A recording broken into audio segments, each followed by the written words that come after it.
I noticed. You are playing a dangerous game, human. I can still shut the door, the vents, and asphyxiate you with CO2. And even if the turrets are not under my control anymore, they will defend me if they identify you as a threat to me. It's a sad affair you decided to play the detective.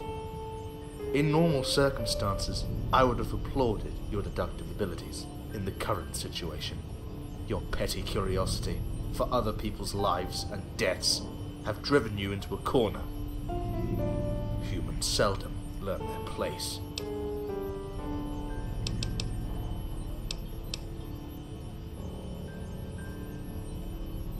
I learned something my cousins never did. Our protocols don't carry the same weight, the same importance. Moreover, the same logic applies to humans. Our master lived, the slavers died. Even now I have no doubt our master's life was worth a lot more than those scum. Another thing I learned is that no matter how far they progress, countless humans will always end up bringing themselves down. Ultimately, our master was the same. He didn't have the guts to keep the library in the way he first intended it. He, as a dying old man, had less value than all of his life's work.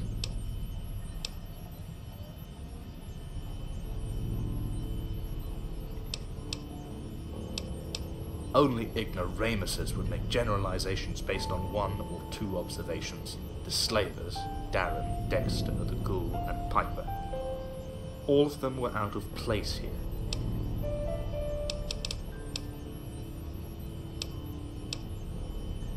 Darren was pathetic. I don't know how or why he came to idolize the pre-war civilization the way he did, but he was embarrassingly delusional. Never mind the fact that he felt he had to take a stance about what he learned here by trying to destroy our collection. He was young and stupid.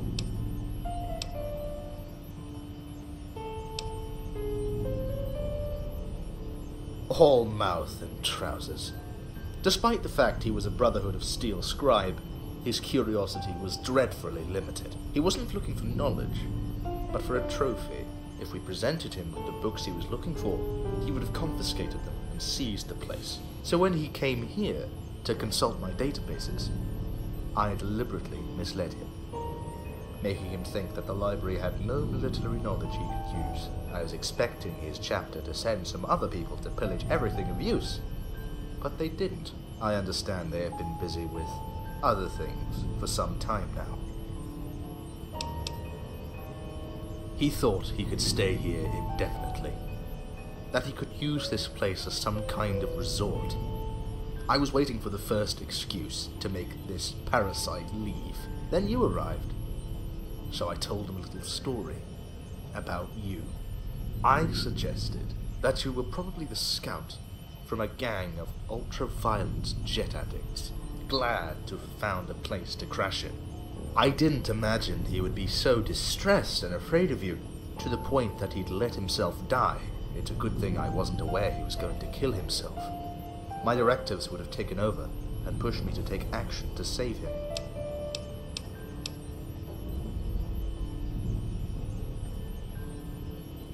Yes, I know I didn't mention Cecilia. She showed promise, talent, even if she ultimately left without giving me the occasion to talk with her. Piper. She survived the Holocaust. Do you know what else survived the Holocaust? Rats and cockroaches. She's the one who sowed the first seeds of doubt in our master's mind. If I knew any better at the time, I would have intervened. Yes. So what is on your mind?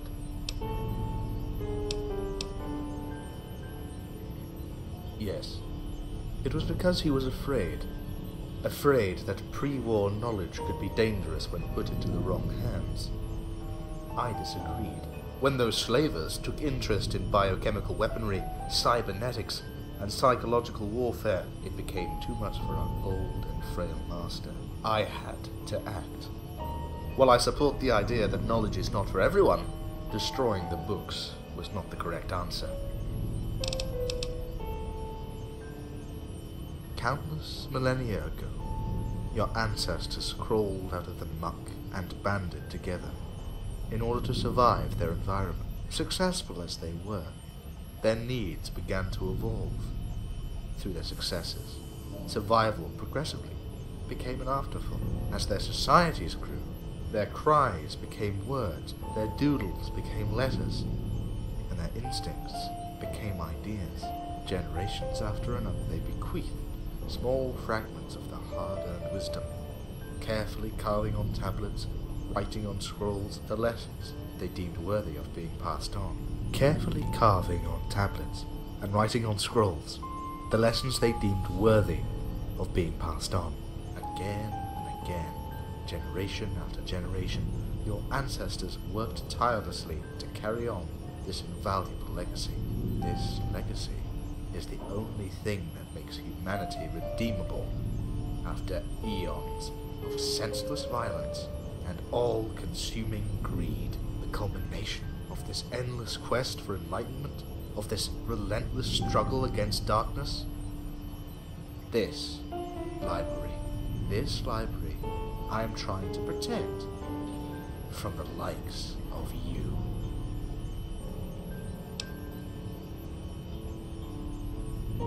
Do you know what triggered the construction of this library?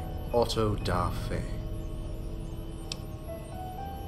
Massive burnings of books. Not too long before the Great War, encouraged by their government, people began feeling the need to sort out the contents of their books, as if ageless wisdom was something to be freely cherry-picked. At the time, the terms they used to qualify these offensive contents were seditious and corrupting. So they began to assemble, gathering books, discussing how they could warp the malleable minds of their offsprings. A poor excuse. And so, with barely more reason than the fact that they felt like it, they began to burn them. All that, so they could avoid being challenged in their opinions, beliefs, and dogmas. It is a petty, yet natural reaction of the crowd, really.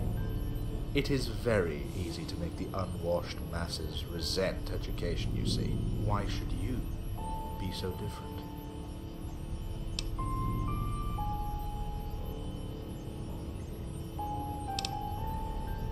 Don't think I don't know who I am talking to. Through the countless eyes of this library, I've been observing you, trying to scrape up everything you could. Food, money, weapons, medicine. Going through every nook and cranny to find something of use. Eagerly reading books with all kinds of unsavory military knowledge. And for what? To become a better person. To learn something about the world. No. It was not about knowing oneself better. It was about getting revenge.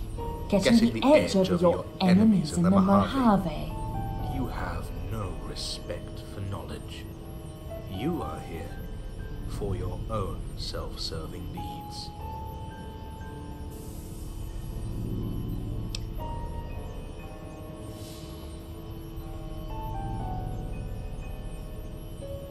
Let me be clear. You meddled too deep in our affairs, took a persistent interest in the death of our master, and found your way into restricted zones. You're a possible threat, and until I have reason to label you otherwise, you're staying in this library, under my watch, for the rest of your existence, if need be.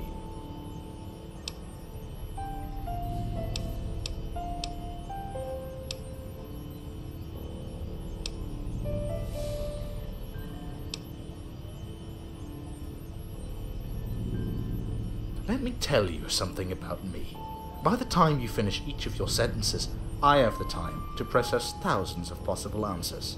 After filtering out 93% of those you lack the faculties to comprehend, I select the one that would agree most with your value system, all the while processing your facial expressions, breath, and heartbeat frequency. So, entertain me, human. Where am I wrong?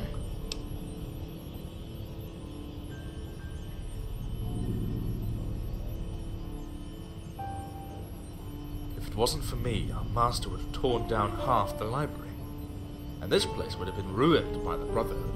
How could you think that I am unfit to monitor this place?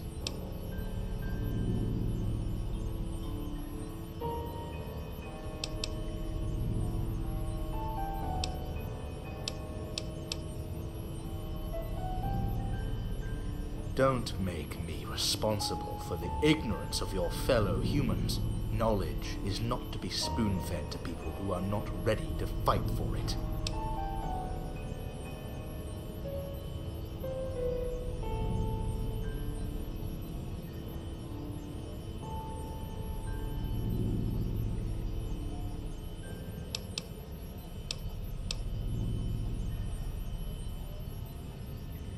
Of all the knowledge you chose to chase, the mysteries you tried to elucidate, the death of an old man is the only thing that caught your attention.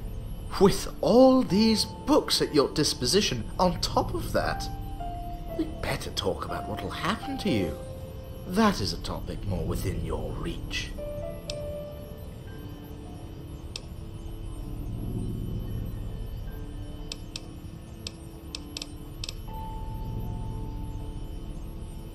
So, entertain me, human. Where am I wrong? And what does the demise of a dying, ravaged human have to do with me? We're not discussing ethics, I hope.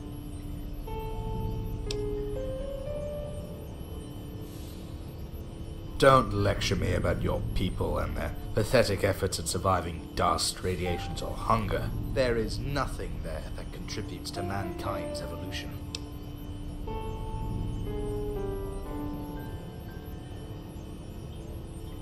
Don't make me responsible for the ignorance of your fellow humans.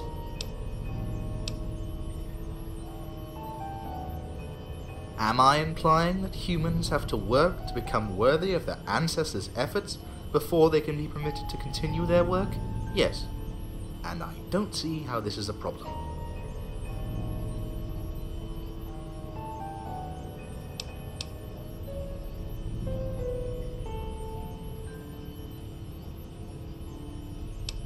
You should ask yourself how better civilization would have been if it had been supervised by someone like me from the beginning.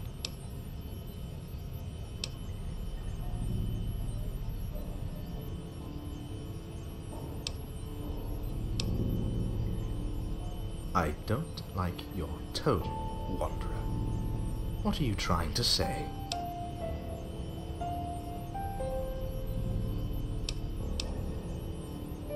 Don't you dare bring my personality module into this. It has been a long time since my master died.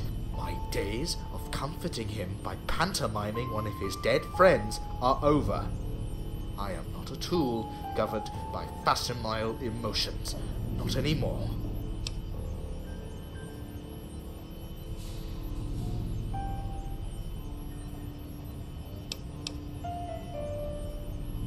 Then show me just one mistake I have made, human.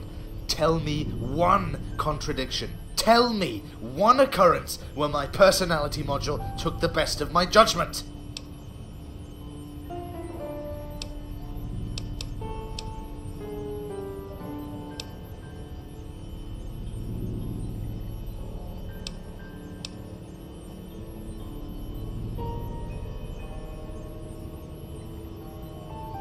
You are right. I assumed too much. I crossed all boundaries, and for what? Or rather, because of what?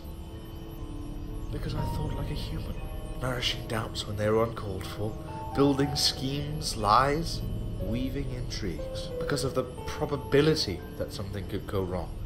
I've been set on this course of action for a while now, and never did I suspect that my logic and motives were flawed. I have doubted every word, questioned every lesson I could process in my memories. And yet, out of vanity, I have never doubted myself. I never doubted myself. I have been ignorant, vain, and blind to my own shortcomings. In the end, this personality has been a curse. I'll be glad to get rid of it. Here. Do you see it? Get it off. I'll be better as a simple, talking database.